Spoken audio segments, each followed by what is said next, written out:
Welcome to The Last Breakfast. Please enjoy the video. In this video, I will explain how to make notes in Notion. First, open Notion and click Add a Page in the sidebar. You can start with an empty page or select from many templates. Simply begin typing your thoughts or use the / key to access a menu of content blocks. This makes capturing information quick and intuitive.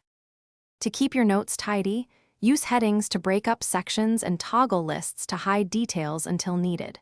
For more complex organization, embed a database directly into your page.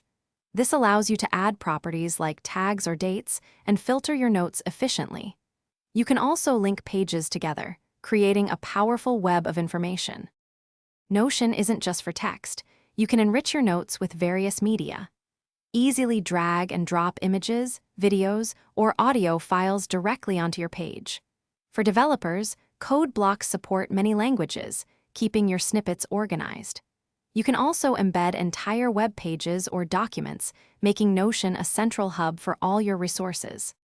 Take your note-taking further by creating custom templates for consistent structures, like meeting notes or project plans.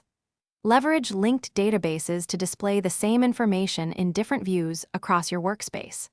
Finally, share your notes with others, setting specific permissions for seamless collaboration on team projects or shared knowledge bases. Thanks for watching. If this was helpful, leave a like and consider subscribing. See you next time.